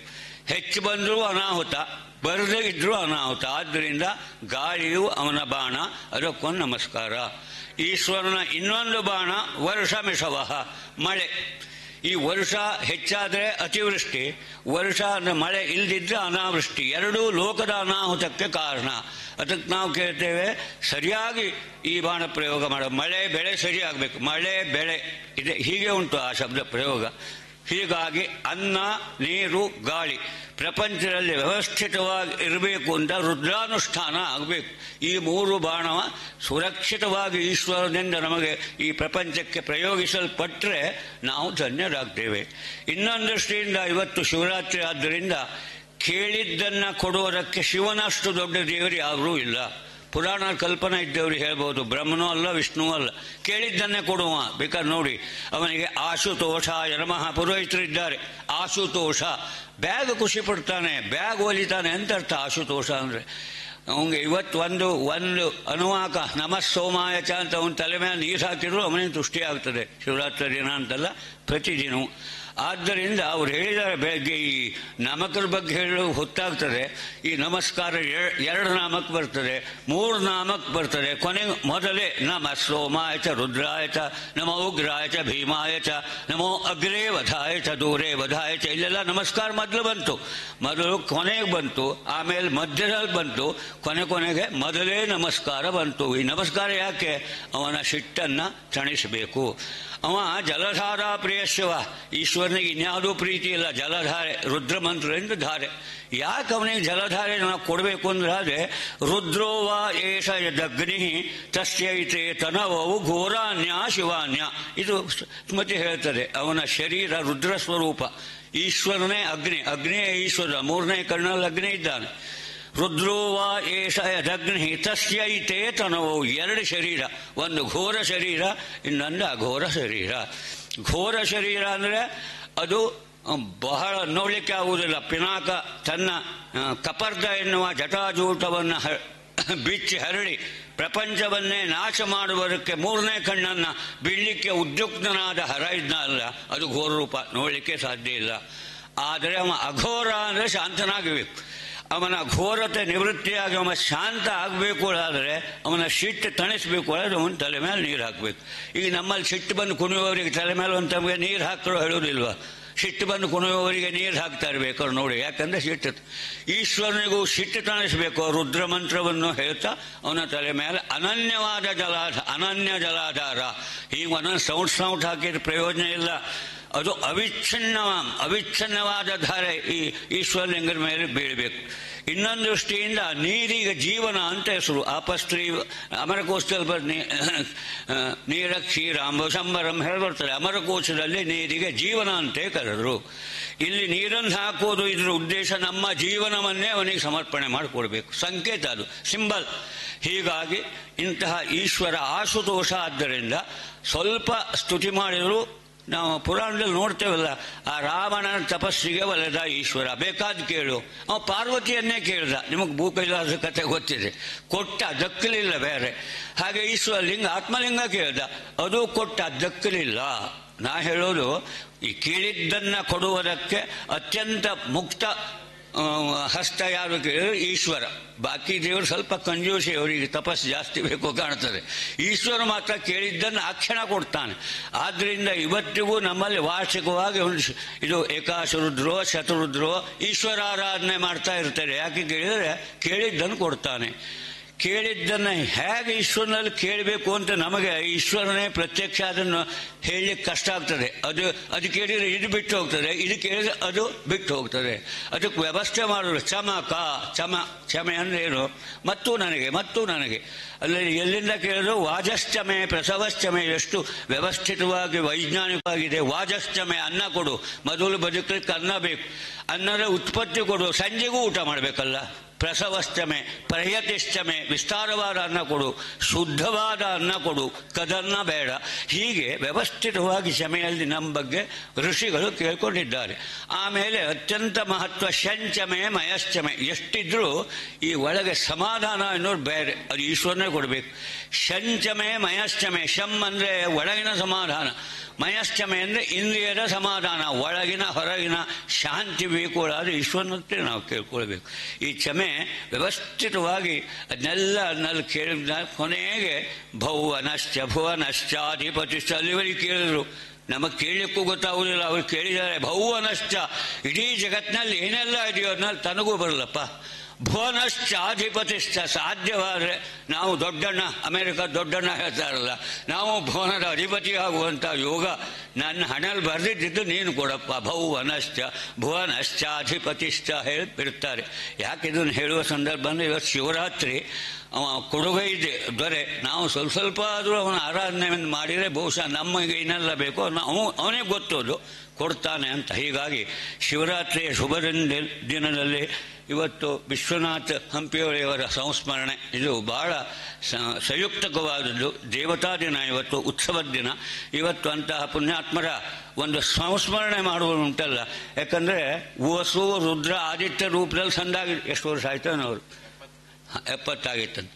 ವಸು ರುದ್ರ ಆದಿತ್ಯನು ಅಂತ ಹೇಳ್ತಾರೆ. ನಾವು ಸತ್ತವರಿಗೆಲ್ಲ ನಿಮಗೆ ಬ್ರಾಹ್ಮಣರಿಗೆ ಗೊತ್ತಿದೆ. ಅವರು ಈಗ ವಸುರೂಪ ರುದ್ರರೂಪ ಆದಿತ್ಯ ರೂಪರಾಗಿ ದೇವತಾ ಭಾವವನ್ನು ಹೊಂದ್ತಾರೆ 33. ಹೀಗಾಗಿ ಅಂತಹ ಒಂದು ಸದ್ಗೃಹಸ್ಥರು ಅಂತ ಕರೆಯುವ ಅಥವಾ ಒಳ್ಳೆ ಲೆಕ್ಚರ್ ಪ್ರೊಫೆಸರ್ ಅಂಥವರ ಆತ್ಮಕ್ಕೆ ಈ ಒಂದು ಏನು ಇವತ್ತು ಕಾರ್ಯಕ್ರಮದಿಂದ ಒಂದು ಶಾಂತಿ ಸಿಗಲಿ, ಅಲ್ಲಿದ್ದೇ ಅವರು ನಿಮ್ಮನ್ನು ಹಾರೈಸುವಂತಾಗಲಿ. ಈ ಸಂಯೋಜಕರಿಗೆ ಮತ್ತೊಮ್ಮೆ ಕೃತಜ್ಞತೆಯನ್ನು ಹೇಳಿ ನನ್ನ ಮಾತನ್ನು ಮುಗಿಸ್ತೇನೆ. ಓಂ ಶಾಂತಿ ಶಾಂತಿ ಶಾಂತಿ. ಸಂವಾದ ಅಂತಲೇ ಇದೆ. ಬೆಳಗ್ಗೆ ಯಾರಿಗಾದರೂ ಏನಾದ್ರು ಅನಿಸಿಕೆ ಹೇಳಬೇಕು ಅಂತಿದ್ರೆ ಅಥವಾ ಪ್ರಶ್ನೆಗಳನ್ನು ಕೇಳಬೇಕು ಅಂತಿದ್ರು ಇದಕ್ಕೆ ಸಂಬಂಧಪಟ್ಟು ಕೇಳಬಹುದು. ಮತ್ತು ಧಾರವಾಡದಿಂದ ಪ್ರೊಫೆಸರ್ ವಿಶ್ವನಾಥ ಹಂಪಿಯವರ ಭಾವ ಮತ್ತು ನಿವೇದಿತಾ ಇವರು ಎಲ್ಲ ಬಂದಿದ್ದಾರೆ. ಅವರೇನಾದ್ರು 1-2 ನಿಮಿಷ ಅನಿಸಿಕೆಗಳನ್ನು, ಮತ್ತು ಅವರ ಸ್ನೇಹಿತರು ಬಂದಿದ್ದಾರೆ, ಕುಲಕರ್ಣಿ ಅವರು ಕಾಣೋದಿಲ್ಲ, ಯಾರೇ ಆಗಲಿ ಅಷ್ಟು ದೂರದಿಂದ ಅವರ ಅಭಿಮಾನಿ. ಪೂಜನೀಯರು, ಆದರಣೀಯರು, ಮಾನನೀಯರು, ಎಲ್ಲದಕ್ಕಿಂತ ಹೆಚ್ಚಾಗಿ ಮಾನನೀಯರಾದ ವಿಶ್ವನಾಥ್ ಹಂಪಿಹೊಳಿ ಮಾಮ ಅವ್ರದ್ದು ಸಂಸ್ಮರಣೆಗೆ ಶ್ರದ್ಧೆಯಿಂದನೋ ಗೆಳೆತನದಿಂದಲೋ ಆತ್ಮೀಯತೆಯಿಂದನೋ ಸಾಕಷ್ಟು ಜನ ಬಂದಿದ್ದೀವಿ. ಅವ್ರದ್ದು ಸಂಪರ್ಕ ನಮಗೆ ಬಂದಿದ್ದು ಈ ಒಂದು 5-6 ವರ್ಷದಿಂದ ಮಾತ್ರ. ನಮ್ಮ ಮಾಮನವರ ತಮ್ಮ ರಮೇಶ್ ಕುಲಕರ್ಣಿ ಅಂತಿದ್ದಾರೆ, ಅವ್ರ ಸಹಪಾಠಿಗಳಾಗಿದ್ರು ಹಂಪಿಹೊಳಿ ಮಾಮ ಅವರು. ಆ ಮೂಲಕ ನಮಗೆ ಪರಿಚಯ ಆಗಿತ್ತು. ಸಾಧಾರಣವಾಗಿ ಒಂದು ಮಾತು ಹೇಳ್ತಾರೆ, ನುಡಿದಂತೆ ನಡೆದವನ ಅಡಿಗೆನ್ನ ನಮನ ಅಂತ ಹೇಳಿ. ತುಂಬ ವೇದಾಂತ ಎಲ್ಲ ಮಾತಾಡ್ತೀವಿ, ನಡ್ಕೊಳ್ಳೋ ಭಾಗ ಬಂದಾಗ ಭಾಳ ಹಿಂದುಳಿದ್ ಬಿಡ್ತೀವಿ. ಎಲ್ಲರೂ ಸಾಕಷ್ಟು ತಿಳ್ಕೊಳ್ತೀವಿ, ಅಂದ್ರೆ ಈಗ ತಿಳುವಳಿಕೆ ಮತ್ತೆ ನಡವಳಿಕೆ ಒಳಗೆ ವ್ಯತ್ಯಾಸ ಬಹಳ ಆಗಿರೋದ್ರಿಂದ ಆ ತಿಳುವಳಿಕೆಗೆ ಏನು ಉಪಯೋಗವೇ ಇಲ್ಲ ಆಗತ್ತೆ ನಮ್ಮ ಜೀವನದಲ್ಲಿ. ಆದ್ರೆ ಹಂಪಿಹೊಳಿ ಮಾಮ ಅವ್ರ ಜೊತೆಗೆ ನನಗೆ ಬಂದಿದ್ದ ಅನುಭವ ಅಂದ್ರೆ, ನನ್ನ ತವ್ರ ಮನೆ ರಾಯಚೂರು ಜಿಲ್ಲೆ, ನಾವಿರೋದು ಧಾರವಾಡ. ನಮ್ಮ ತಂದೆ ಹೋದಾಗ ನಾವು ಭಾಗವತ್ ಸಪ್ತಾಹ, ಇಲ್ಲ ನಮ್ಮ ತಂದೆಯವರು ಇದ್ದಾಗಲೇ ಭಾಗವತ್ ಸಪ್ತಾಹ ಇಟ್ಕೊಂಡಿದ್ವಿ. ನಾನು, ಹಂಪಿಹೊಳಿ ಮಾಮ, ನನ್ನ ಚಿಕ್ಕ ಮಗ ಮತ್ತೆ ಶುಭದಾ ಮಾಮಿಯವರು ನಾವು ಕಾರಲ್ಲಿ ಒಟ್ಟಿಗೆ ಹೊರಡುವಾಗ ದಾರಿಯಲ್ಲಿ ಊಟಕ್ಕೆ ಏನಾದ್ರೂ ತಗೊಳ್ಬೇಕು ಅಂದಾಗ ನನ್ನ ಮಗ ಸಹಜವಾಗಿ ಅವನಿಗೆ ಹೋಟೆಲಲ್ಲಿ ಊಟ ಮಾಡೋದು ಇಷ್ಟ. ಅಮ್ಮ ಹೋಟ್ಲಲ್ಲಿ ಊಟ ಮಾಡೋಣ ಬಾಗಲಕೋಟೆಯಲ್ಲಿ ಅಂದ. ನಾನು ಅಪ್ಪಿ ಅಜ್ಜ ಇರ್ತಾರೆ, ಅಜ್ಜ ಹೊರಗೆಲ್ಲ ಉಣ್ತಾರೋ ಇಲ್ಲೋ, ಬೇಡ ರಜಾ ಅಂತ ಅಂತಿದ್ದೆ. ಊಟ ಮಾಡೋಣಮ್ಮ, ಮಗುಗೆ ಯಾಕೆ ಇದ್ ಮಾಡ್ತೀಯಾ ಅಂತ ಹೇಳಿದ್ರು. ಮಾಮ ಹೊರಗೆ ತಗೊಳ್ತೀರಾ ನೀವು, ಆಹಾರ ಶುದ್ಧಿ ಬೇಕು ಅಂತ ಹೇಳ್ತಾರಲ್ಲ ಅಂತಂದೆ. ಸಹಜವಾಗಿ ಅವ್ರು ಹೇಳಿದ್ರು. ಅವ್ರು ಹೇಳಿದ್ಮೇಲೆ ನಾನು ವಿವೇಕಾನಂದ್ರ ಕೃತಿ ಶ್ರೇಣಿ ಓದಿದಾಗ ಪರಮಹಂಸರಿಗೆ ಅವ್ರ ಶಿಷ್ಯಂದ್ರೆಲ್ಲ ಕೇಳ್ತಿರ್ತಾರೆ, ನಮಗೆಲ್ಲ ನೀವು ಅಲ್ಲಿ ಕುಡಿಬೇಡ್ರಿ, ಅದನ್ನ ತಿನ್ಬೇಡ್ರಿ, ಇದನ್ನ ತಿನ್ಬೇಡ್ರಿ ಅಂತ ಸಾಕಷ್ಟು ನಿಯಮಗಳನ್ನ ಹೇಳ್ತೀರಿ, ಆದ್ರೆ ವಿವೇಕಾನಂದರು ಮಾಂಸಾಹಾರ ಮಾಡಿದ್ರು ನೀವು ಅದನ್ನ ನಗಣ್ಯ ಮಾಡ್ತಿರಲ್ಲ ಅಂದಾಗ, ಯಾವುದನ್ನ ನಿಷೇಧ ಯಾಕೆ ಮಾಡ್ತೀವಿ ಅಂದ್ರೆ ಅದು ನಾವೇನ್ ತಗೊಳ್ತೀವಿ ಅದು ನಮ್ಮ ಸ್ವಭಾವವಾಗಿ ಹೊರಗೆ ಬರುತ್ತೆ. ನಿಮಗೆ ನಿಮ್ಮ ಮನಸ್ಸನ್ನ ಹಿಡಿತದೊಳಗೆ ಇಟ್ಕೊಳ್ಳೋಕೆ ಶಕ್ತಿ ಸಾಮರ್ಥ್ಯ ಇತ್ತು ಅಂದ್ರೆ ನೀವೇನ್ ತಿಂದಿದ್ದು ಅದೇನು ಅದು ಗಣನೆಗೆ ಬರೋದೇ ಇಲ್ಲ ಅಂತ ಹೇಳ್ತಾರೆ. ಹಾಗೆ ಹಂಪಿಹೊಳಿ ಮಾಮ ನಾವು ಹೊರಗೆ ತಿನ್ನೋದು, ಶುಚಿತ್ವ ಅಶುಚಿತ್ವ, ನಮ್ಮ ತಟ್ಟೆಯಲ್ಲಿ ಬಂದಿದ್ದನ್ನ ನಾವು ಶಿವಾರ್ಪಣ ಅನ್ಕೊಂಡು ತಗೊಂಡ್ವಿ ಅಂದ್ರೆ ನಮ್ಮ ಮನಸ್ಸಿಗೆ ಅದು ಏನೂ ತೊಂದರೆ ಆಗೋದಿಲ್ಲ ಅಂತ ಹೇಳಿದ್ರು. ಹೇಳಿದ್ದಷ್ಟೇ ಅಲ್ಲ, ನಾನು ಸಾಕಷ್ಟು ಕಡೆ ಅವರು ಸ್ಥಿತಪ್ರಾಜ್ಞತ್ವ ಅಂದ್ರೆ ಏನೋ ವಿಷಯಕ್ಕೆ ನಾವು ಸಹಜವಾಗಿ ಬೇಜಾರ್ಕೊಂಡ್ವಿ. ಒಂದ್ ಸೆಖೆಗೆ, ರಾಯಚೂರಲ್ಲಿ ತುಂಬಾ ಸೆಖೆ ಇರುತ್ತೆ, ಸೆಖೆ ಅಂತ ಬಂದ್ ಜನ ಎಲ್ಲ ತುಂಬಾ ಕಷ್ಟಪಡ್ತಿದ್ರು, ಅವರು ಆರಾಮಾಗಿ ಕೂತಿದ್ರು, ಒಂದು ದಿವಸನೂ ಬೇಜಾರ್ಕೊಳ್ಳಿಲ್ಲ, ಸೆಖೆ ಅಂತ ಬಾಯಲ್ಲಿ ಹೇಳಿಲ್ಲ. ಹಾಗೇನೆ ನನ್ನ ಚಿಕ್ಕ ಮಗ 8 ವರ್ಷದವನು, ಅವ್ರ ಜೊತೆ ಗಂಟೆಗಟ್ಲೆ ಮಾತಾಡಿದ್ರು ಅವ್ನು ಕೇಳಿದ ಎಲ್ಲ ಸಣ್ಣ ಸಣ್ಣ ಪ್ರಶ್ನೆಗಳಿಗೆ ಅವ್ರು ಉತ್ತರ ಕೊಡ್ತಾ ಕೂತಿದ್ರು. ನನ್ನ 8ನೇ ತರಗತಿ ಮಗಳು ಕುಂಕುಮ ಯಾಕೆ ಹಚ್ಕೊಳ್ಬೇಕು, ಬಳೆ ಯಾಕೆ ಹಾಕೋಬೇಕು ಅಜ್ಜ ಅಂತ ಕೇಳಿದ್ರೆ ಅವಳು ಎಷ್ಟೊತ್ತು ಕೇಳ್ತಾಳೆ ಅಷ್ಟೊತ್ತು ಅವ್ರು ಸಮರ್ಪಕವಾಗಿ ಉತ್ತರ ಕೊಡ್ತಿದ್ರು. ಅವ್ರಿಗೆ ಅನಾರೋಗ್ಯ ಇದ್ದ ಸಮಯದಲ್ಲೇ ನಮ್ಮನೆಯವ್ರಿಗೂ ಸ್ವಲ್ಪ ಅನಾರೋಗ್ಯ ಆಗಿತ್ತು. ನಮ್ಮ ಮನೆಯವ್ರ ಕಾಕನಿಂದ ಅವ್ರಿಗೆ ವಿಷಯ ತಿಳಿದು ತಾವು ತುಂಬಾ ಸೊರಗಿದ್ರು. ಅವರು ನೋಡಿ ನನಗೆ ಆಘಾತ ಆಯ್ತು. ಅಂಥ ಸ್ಥಿತಿಯಲ್ಲಿ ನಮ್ಮ ಮನೆಗೆ ಬಂದವರು ನನಗೆ ಇವ್ರ ಅನಾರೋಗ್ಯದಿಂದ ಏನ್ ಮಾನಸಿಕವಾಗಿ ನಾನು ಶಿಥಿಲಾಗಿದ್ದೆ ನನಗ್ ಸಾಂತ್ವನ ಹೇಳೋದಲ್ದೆ ನಮ್ಮ ಮನೆಯವ್ರಿಗೆ ಧೈರ್ಯ ಹೇಳಿದ್ರು. ತಮ್ಮ ಅನಾರೋಗ್ಯನ ಅವ್ರು ಅಷ್ಟಾಗಿ ಗಮನಿಸ್ಕೊಳ್ಳಿಲ್ಲ, ಅದಕ್ಕೆ ಇಷ್ಟು ಬೇಗ ನಮ್ಮಿಂದ ದೂರ ಆದ್ರೂ ಕಾಣುತ್ತೆ. ಜೀವಂತವಾಗಿ ನಾನು ಮೊದಲಿಗೆ ಹೇಳಿದ ಹಾಗೆ ನುಡಿದಂತೆ ನಡೆದವರ ಅಡಿಗೆನ ನಮನ ಅಂದಂಗ ಅವ್ರಿಗೆ ಎಷ್ಟು ನಮಸ್ಕಾರ ಮಾಡಿದ್ರು ಸಾಲದು. ತೀರ್ಕೊಳಕ್ 2 ದಿನ ಮುಂಚೆ ಮಮ್ಮ ಯಾವಾಗ ಬರ್ಲಿ ಭೇಟಿ ಆಗಕ್ಕೆ ಅಂದಾಗ ನಾನು ಖಾಲಿ ಇದ್ದೀನಮ್ಮ, ನಾನು ಮಾನಸಿಕ ಜಪ ಶುರು ಮಾಡಿದ್ದೀನಿ, ಮಾತಾಡ್ಲಿಕ್ಕೆ ಬರಲ್ಲಲ್ಲ ಮಮ್ಮ ಅಂದಾಗ ನನಗೆ ಆಘಾತ ಆಗಿತ್ತು. ಹೆಂಗ್ ಮಮ್ಮ ಅಂತ ನಾನು ಮೆಸೇಜ್ ಮಾಡಿದಾಗ ನಾನು ಮಾನಸಿಕ ಜಪ ಶುರು ಮಾಡಿದ್ದೀನಮ್ಮ, ಕಡೆ ದಿವಸಗಳು ನನಗೆ ಅನುಕೂಲ ಆಯ್ತು, ಈಗ ನನಗೆ ಹೊರಗಿರೋ ಅನಾರೋಗ್ಯ, ನಾನು ಆರಾಮಾಗಿದ್ದೀನಿ, ನಿನಗೆ ಯಾವಾಗ ಬಿಡುವಾಗುತ್ತೋ ಬಾ ಅಂತ ಹೇಳಿದ್ರು. ಮರುದಿವ್ಸನೇ ಅವ್ರು ಹೋಗಿದ್ ವಿಷಯ ಗೊತ್ತಾಯ್ತು. ತಡ್ಕೊಳ್ಬೇಕಷ್ಟೇನೆ, ಏನ್ ಮಾಡ್ಲಿಕ್ಕಾಗಲ್ಲ. ಶ್ರದ್ಧಾಂಜಲಿ ಅನ್ನೋದು ಸಮರ್ಪಿಸ್ಲಿಕ್ಕೆ ಇದೊಂದು ಅವಕಾಶ, ಹಾಗಾಗಿ ಅಲ್ಲಿಂದ ಬಂದಿದ್ದೀವಿ. ಎಲ್ಲರಿಗೂ ಧನ್ಯವಾದಗಳು. ಓಂ ಶ್ರೀ ಮಂಜುನಾಥಾಯ ನಮಃ. ಶ್ರೀ ಗುರುಭ್ಯೋ ನಮಃ. ಪ್ರಪ್ರಥಮವಾಗಿ ಹೇಳಬೇಕಂತಂದರೆ ಇವತ್ತಿನ ವಿಚಾರ ಸಂಕಿರಣದಲ್ಲಿ ನಾವೆಲ್ಲ ಭಾಗಿಯಾಗಿರೋದು ತುಂಬ ಸಂತೋಷಕರ ಆದಂಥ ವಿಷಯ. ಅದನ್ನು ನಾವು ಇಂಥ ಸದವಕಾಶ ಕೊಟ್ಟಿದ್ದಕ್ಕೆ ಎಲ್ಲರಿಗೂ ಕೃತಜ್ಞನಾಗಿ ನಾನು ವಂದನೆಯನ್ನು ತಿಳಿಸ್ತೇನೆ. ಇವತ್ತಿನ ಗೋಷ್ಠಿಯಲ್ಲಿ ವಿಶೇಷವಾಗಿ ತಿಳಿಸ್ಬೇಕಂತಂದರೆ ನಮ್ಮ ವಿದ್ಯಾರ್ಥಿಗಳಿಗೆ ಅನೇಕ ವಿಷಯಗಳ ಬಗ್ಗೆ ಒಂದು ಹೊಸ ಮಾಹಿತಿ ಜೊತೆಗೆ ಒಂದು ಹೊಸ ದೃಷ್ಟಿಕೋನವನ್ನು ಕೂಡ ಈ ಒಂದು ಸಂಕೀರ್ಣದಲ್ಲಿ ಸಿಕ್ತು ಅಂತ ಹೇಳಲಿಕ್ಕೆ ಬಯಸ್ತೇನೆ. ಮುಖ್ಯವಾಗಿ ನನ್ನ ಒಂದು ಅನುಭವದಲ್ಲಿ ಹೇಳೋಕೆ ಹೋದರೆ ಇವತ್ತಿನ ಒಂದು 2ನೇ ಗೋಷ್ಠಿಯಲ್ಲಿ ಆದಂತಹ ಭಾಗವತ ಪುರಾಣದ ಮೇಲೆ ನಡೆಸಿದಂಥ ಉಪನ್ಯಾಸ ನನ್ನ ಮೇಲೆ ತುಂಬ ಒಂದು ಗಾಢವಾದ ಪ್ರಭಾವ ಬೀರಿದೆ ಅಂತ ಹೇಳಲಿಕ್ಕೆ ಇಷ್ಟಪಡ್ತೇನೆ. ಯಾಕೆ ಅಂತಂದರೆ ಅವರು ವಿದ್ವಾಂಸರು ತಿಳಿಸಿದಂತೆ ಒಂದು ಭಾಗವತ ಪುರಾಣಕ್ಕೆ ಪೂರ್ವ ಪೀಠಿಕೆಯಾಗಿ ಅವರ ಒಂದು ಪ್ರವಚನವನ್ನು ಏನು ಕೊಟ್ಟರೋ ಅದಕ್ಕೆ ನಮ್ಮ ಒಂದು ವಿದ್ಯಾರ್ಥಿ ನಿಲಯ ಒಂದು ದೃಷ್ಟಿಕೋನದಲ್ಲಿ ಒಂದು ಬೀಜವನ್ನು ಸ್ಥಾಪಿಸಿದಂತೆ ಒಂದು ಮಹತ್ತಾದ ಕಾರ್ಯವನ್ನು ಆಗಿದೆ ಅಂತ ಹೇಳಿ ನಾನು ಅಭಿಪ್ರಾಯವನ್ನು ವ್ಯಕ್ತಪಡಿಸ್ತೇನೆ. ಮತ್ತೆ ಒಂದು ಇಡೀ ಬೆಳಗಿನ ಕಾರ್ಯಕ್ರಮದಿಂದ ಇಲ್ಲಿನ ತನಕ ಕೂಡ ನನ್ನ ಮನಸ್ಸಿಗೆ ಒಂದು ಮೇಲಿಂದ ಮೇಲೆ ಬರ್ತಿರುವಂಥ ಪ್ರಶ್ನೆ ಏನು ಅಂತ ಅಂದರೆ, ಇವತ್ತಿನ ಗೋಷ್ಠಿಯಲ್ಲಿ ನಾವು ಸಾಕಷ್ಟು ವಿಚಾರಗಳ ಬಗ್ಗೆ ಹಾಗೂ ಒಂದು ದೃಷ್ಟಿಯ ಬಗ್ಗೆ ನಾವು ಬೆಳಕನ್ನು ಚೆಲ್ಲಿದ್ದೇವೆ. ಆದರೆ ಅಲ್ಲಿ ಒಂದು ಹೇಳಿಕೆಯನ್ನು ಬರುತ್ತೆ, ಏನಂತ ಅಂದರೆ ಇದು ಸತ್ಯವೋ ಸುಳ್ಳೋ ಅನ್ನುವಂಥದ್ದು ಅವರವರ ನಂಬಿಕೆಗೆ ಬಿಟ್ಟಂಥದ್ದು ಅಂತ ಅಂದ್ಬಿಟ್ಟು.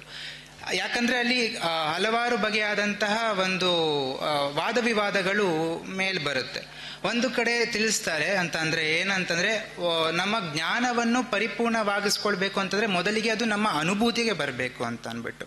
ಆದರೆ ಯಾವಾಗ ಇಂತೆಲ್ಲ ವಿಷಯಗಳು ಸತ್ಯ ಸುಳ್ಳು ಅನ್ನೋವಂಥದ್ದು ನಮ್ಮ ಅಭಿಪ್ರಾಯಕ್ಕೆ ಸೀಮಿತವಾಗಿಸ್ಕೊಂಡ್ಬಿಟ್ಟಾಗ ಆವಾಗ ನಮ್ಮ ನಂಬಿಕೆ ಮೊದಲಿಗೆ ಒಪ್ಪಿಕೊಂಡರೆ ಮಾತ್ರ ನಮಗೆ ಅನುಭೂತಿ ಬರಲಿಕ್ಕೆ ಸಾಧ್ಯ, ಹಾಗೆ ಮಾತ್ರ ನಮಗೆ ಜ್ಞಾನ ಪ್ರಾಪ್ತಿ ಆಗ್ಲಿಕ್ಕೆ ಸಾಧ್ಯ. ಆವಾಗ ನಮ್ಮ ಒಂದು ಪ್ರಶ್ನೆ ಏನು ಬರುತ್ತೆ ಅಂದರೆ, ಈ ಒಂದು ದ್ವಂದ್ವ ಏನಿದೆಯಲ್ಲ, ಈಗ ನಮ್ಮ ಪುರಾಣದಲ್ಲಿ ತಗೊಂಡೆ ಅಂತ ಅಂದರೆ ಸ್ವರ್ಗ ಮತ್ತು ನರಕದ ಕಲ್ಪನೆ ಇದೆಯಲ್ಲ, ಅದು ಅವರ ಸತ್ಯವೋ ಅಥವಾ ಸುಳ್ಳುಗೋ ಒಂದು ಬಿಟ್ಪಟ್ಟು ಅಂತಂದರೆ ಆವಾಗ ನಮಗೆ ಅದು ಯಾವ ರೀತಿ ಸ್ವೀಕಾರ ಮಾಡಬೇಕು ಅನ್ನುವಂಥ ಪ್ರಶ್ನೆ ನನ್ನಲ್ಲಿ ಮೂಡಿರುವಂಥದ್ದು. ಜ್ಞಾನವನ್ನು ನಾವು ಸ್ವೀಕಾರ ಮಾಡಬೇಕಂದ್ರೆ ಅದು ನಮಗೆ ಅನುಭೂತಿಗೆ ಬರಬೇಕು, ಅನುಭವಕ್ಕೆ ಬರಬೇಕು. ಆದರೆ ಒಂದು ಕಡೆ ಈಗ ಸ್ವರ್ಗ ನರಕದ ಕಲ್ಪನೆಗಳೆಲ್ಲ ಹೇಳ್ಬೇಕಾದಾಗ ಒಂದು ಕಡೆ ಏನು ಪ್ರಸ್ತಾಪ ಆಗುತ್ತೆ ಅಂದರೆ ಅದು ಸತ್ಯ ಸುಳ್ಳು ಅನ್ನುವಂಥ ವಿಷಯ ಅವರವರ ನಂಬಿಕೆಗೆ ಬಿಟ್ಟಿದ್ದು ಅಂತ ಅಂದ್ಬಿಟ್ಟು. ಆದರೆ ಆ ನಂಬಿಕೆಯನ್ನು ಒಪ್ಪಿಕೊಳ್ಳೋ ಮೊದಲಿಗೆ ನಾವು ದಿಟ್ಟತನದಿಂದ ಒಪ್ಪಿಕೊಂಡಾಗ ಮಾತ್ರ ಅವಾಗ ನಮಗೆ ಅನುಭೂತಿ ಪ್ರಾಪ್ತಿ ಆಗ್ಲಿಕ್ಕೆ ಸಾಧ್ಯ, ಅವಾಗ ಮಾತ್ರ ಜ್ಞಾನ ಪ್ರಾಪ್ತಿ ಆಗುತ್ತೆ. ಆದರೆ ಇಲ್ಲಿ ಒಂದು ದ್ವಂದ್ವ ಸೃಷ್ಟಿ ಆಗುತ್ತಲ್ಲ, ಅದನ್ನ ನಾವು ಯಾವ ರೀತಿ ಟ್ಯಾಕಲ್ ಮಾಡಬೇಕು ಅಂತ. ಅವರು ಜಿಜ್ಞಾಸುವಾಗಿ ಒಂದು ಕೇಳಿದ್ದಾರೆ. ಅದರಲ್ಲಿ ಸ್ವಲ್ಪ ಅವರಿಗೆ ಶಬ್ದ ಹೇಳಬೇಕಿದ್ರೆ ವ್ಯತ್ಯಾಸ ಆಯಿತು. ಅನುಭೂತಿ ಆದರೆ ಪ್ರಶ್ನೆ ಬರುವುದಿಲ್ಲ, ಅದರ ಬಗ್ಗೆ ಅದು ಅನುಭೂತಿ ಆಗಿರ್ತದೆ. ಹಾಗಾಗಿ ಆ ಶಬ್ದದ ಸ್ವಲ್ಪ ವ್ಯತ್ಯಾಸ ಆಗಿರ್ಬೋದು. ದ್ವಂದ್ವ ಇದ್ದಾಗಲೇ ಪ್ರಶ್ನೆ ಬರ್ತಾ ಇರೋದು. ಅಂದರೆ ಪ್ರಶ್ನೆ ಯಾಕೆ ಬಂತು, ಈಗ ಸ್ವರ್ಗ ನರಕದ್ದು ಅಂತ ಕೇಳಿದಾಗ ಒಂದು ಅನನುಭವದಿಂದ ಬರೋದು, ಇನ್ನೊಂದು ಜ್ಞಾನದ ಕೊರತೆಯಿಂದ ಬರೋದು. ಇನ್ನು ಪೂರ ಅಜ್ಞಾನದಲ್ಲಿದ್ದವರು ಬೇಕು ಅಂತಲೇ ಪ್ರಶ್ನೆ ಕೇಳೋದು, ಅದು ಬೇರೆ. ಅದು ಅವ್ರದ್ದು ನಾವಿಲ್ಲಿ ತಗೊಳ್ಳೋದಿಲ್ಲ. ಹಾಗೆ ಜಿಜ್ಞಾಸುವಾಗಿ ಪ್ರಶ್ನೆಗಳು ಬರೋದು ಸಹಜ, ಪ್ರಶ್ನೆಗಳೇ ಬರಬೇಕು. ಉಪನಿಷತ್ನಲ್ಲಂತೂ ಅದೇ ರೀತಿಯಾದ್ದೇ ಪ್ರಶ್ನೋಪನಿಷತ್ತು ಅಂತಲೇ ಇದೆ. ಅವರು ಯಾರು ತುಂಬ ಸೀನಿಯರ್ಸ್, ತುಂಬ ದೊಡ್ಡ ಋಷಿಗಳವರು. ಅವರು ಪರಮಜ್ಞಾನಕ್ಕಾಗಿ ಒಬ್ಬೊಬ್ಬರು ಒಂದೊಂದು ಪ್ರಶ್ನೆ ಕೇಳ್ತಾರೆ, 6 ಪ್ರಶ್ನೆಗಳೇ ಬರ್ತದೆ. ಹಾಗೆ ಸಂವಾದ ರೂಪದಲ್ಲೇ ಭಗವದ್ಗೀತೆಯು ಕೂಡ ಹಾಗೆ ಸಂವಾದ ರೂಪದಲ್ಲಿ ಕೃಷ್ಣನಂಥವನಿಗೆ ಅವನು ಅರ್ಜುನನಂಥವನು ಅಂದರೆ ಸುಮ್ಮನೆ ಅಲ್ಲ, ಋಷಿಕೇಶ ಗುಡಾಕೇಶ ಅವರು ಕಡಿಮೆ ಅಲ್ಲ. ಅವರು ಅಷ್ಟು ಶ್ರೇಷ್ಠವಾಗಿರುವ ಅರ್ಜುನಿಗೆ ಆ ಥರ ಜಿಜ್ಞಾಸೆ, ಆ ಗೊಂದಲ ಸಂದೋಹಗಳು ಬಂದವು ಅವನಿಗೆ. ಅದು ಇಷ್ಟೇ, ಪ್ರಶ್ನೆ ಕೇಳಬೇಕು. ಪ್ರಶ್ನೆ ಕೇಳದೆ ಅನುಭವಕ್ಕೆ ಸಿದ್ಧ ಆಗೋದಿಲ್ಲ. ಸಿದ್ಧ ಆಗಬೇಕಾದ್ರೆ ಪ್ರಶ್ನೆ ಬೇಕು, ಆದರೆ ಪ್ರಶ್ನೆ ಕೇಳಲಿಕ್ಕೂ ಒಂದು ತಳಹದಿ ಬೇಕು. ಅವರು ತೋಳ್ಪಾಡಿಯವರಿದ್ದು ಪ್ರಾರಂಭ ಮಾಡಿದ್ರಿಂದ ಅರ್ಥ ಆಗಲಿಲ್ಲ ಅಂತಂದರೆ ಒಂದು ಸ್ವಲ್ಪ ಪ್ರವೇಶ ಇರಬೇಕು. ಸ್ವಲ್ಪ ಪ್ರವೇಶ ಇದ್ರಿ ಯಕ್ಷಗಾನವೇ ಗೊತ್ತೇ ಇಲ್ಲದೆ ಹೋದಾಗ ಇವರೇನು ಕುಣಿತಾರೆ, ಇವರೇನು ಹಾಡ್ತಾರೆ, ಬೊಂಬೆ ಆಟಕ್ಕೂ ಇದಕ್ಕೂ ಏನು ವ್ಯತ್ಯಾಸ, ಅಥವಾ ಇನ್ಯಾವುದೋ ಅಲ್ಲಿ ಬಯಲಾಟಗಳು ಅಥವಾ ಇದು ಉಂಟಲ್ಲ ಉತ್ತರ ಕರ್ನಾಟಕದಲ್ಲಿ, ಆ ಥರದ ರೀತಿ ಅಂತ ಹಾಕ್ಬಿಟ್ರೆ ಅದು ಹಾಗೆ ಅದು ಮೇಲಿಂದ ಮೇಲೆ ಈ ಥರದ್ದಾಗ್ತದೆ.